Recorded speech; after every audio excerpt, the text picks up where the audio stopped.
Hello student, आपका स्वागत है मेरे जीके जी एकेडमी चैनल पर। आज हम क्लास 10 की गणित एनसीईआरटी पैटर्न चैप्टर नंबर 7 प्रश्नावली नंबर 7.2 प्रश्न नंबर 2 मेरे प्यारे स्टूडेंट देखेंगे आज कैसे सॉल्व होगा। ध्यान दीजिए, दिया है बिंदु 4, -1, -2, -3 को जोड़ने वाले रेखाखंड की समत्रिभाजित करने वाले बिंदुओं के निर्देशांक ज्ञात कीजिए। यदि ऐसा दिया है तो आपको कैसे लिखना पड़ेगा, ध्यान से देखिए। माना, ठीक है ना, माना कि P x1, y1 और Q आपका क्या दिया है, x1, y1। बिंदु क्या आपका, तो यहाँ बिंदु क्या दिया है, ए का मान दिया है 4, -1, बी का मान दिया -2, -3 को, ठीक है ना, मिलाने वाले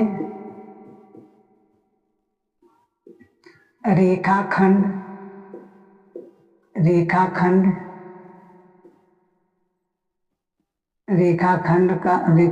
को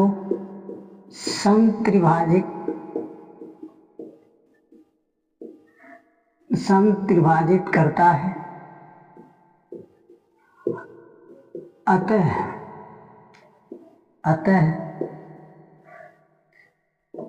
P, AB को आंतरिक रूप से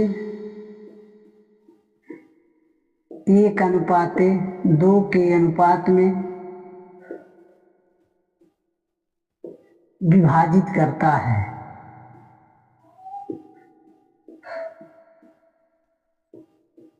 आपको इतना हिंदी आपको लिखना पड़ेगा मेरे प्यारे स्टूडेंट।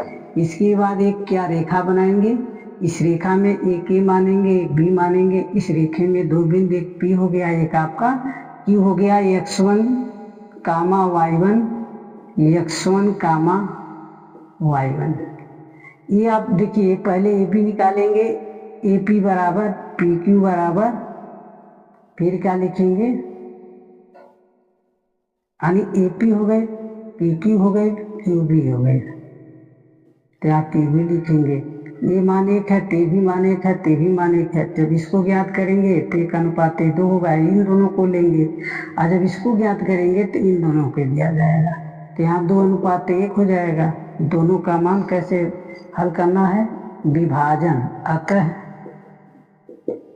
विभाजन सूत्र से,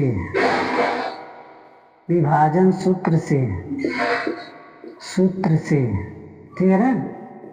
अब यहाँ विभाजन सूत्र का आपका फॉर्मूला याद होना चाहिए, फार्मूला। तो यहाँ देखिए, विभाजन सूत्र का फार्मूला क्या होता है, m1 x2 plus m2 x1 बटे m1 प्लस m2 कामा m1 y2 plus m2 y1 बटे m1 प्लस m2।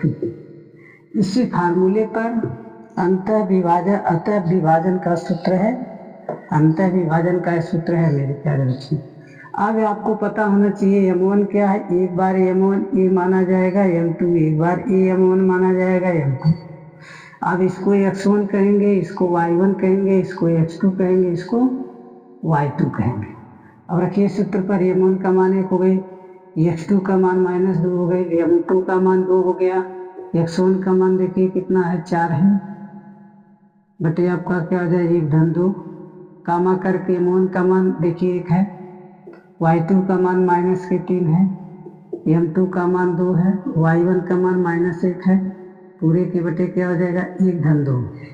अब फिर क्या लिखेंगे, -2 + 8 बटा 3 हो जाएगा, कामा करके -3 और माइनस क्या हो जाएगा 2 बटा 3 हो जाएगा।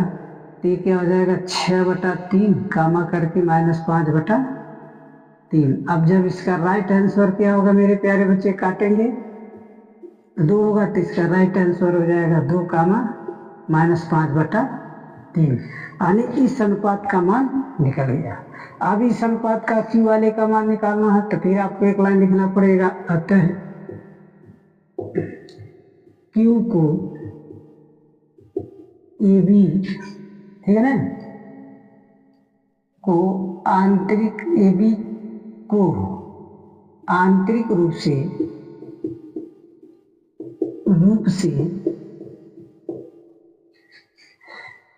2:1 के अनुपात में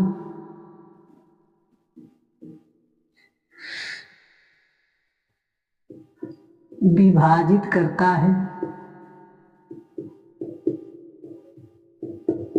ऐसे मेरे प्यारे बच्चे लिखना आपको। इसके बाद आपको यही फार्मूला इसमें भी लगेगा। बाकी ये क्या है, अनुपात का मान ये लगेगा, ये लगाए थे, अब 2:1 हो जाएगा। तब यहाँ 2m1 का मान अब क्या बनेगा, 2 गुणे x2 का मान क्या होगा -2 प्लस m2 का मान क्या होगा, m2 का मान 1 होगा, गुणे x1 का मान क्या होगा 4 होगा, बटे क्या हो जाएगा 2-1। m1 का मान 2, y2 का मान -3 हो जाएगा, प्लस करके m2 का मान 1 गुणे y1 का मान क्या हो जाएगा -1। यहाँ क्या हो जाएगा 2-1, तो यहाँ 2-1 लिखेंगे, काटेंगे तो गुणा करेंगे तो -4 होगा, प्लस 4/2 हो जाएगा, कामा करके -6 होगा, -1 होगा, बटे का हो जाए 3 हो जाएगा। अब ये क्या हो जाएगा, घटेगा तो कट जाएगा, 0/2 हो जाएगा, कामा करके -7/3 हो जाएगा। अब ये काटेंगे तो इसका राइट आंसर 0 कामा क्या होगा -7/3। ये आपका राइट, इसका आंसर ये है, इसका राइट आंसर है। उम्मीद करते हैं मेरे प्यारे बच्चे इस क्वेश्चन को आप लोग बहुत अच्छे से समझ गए होंगे।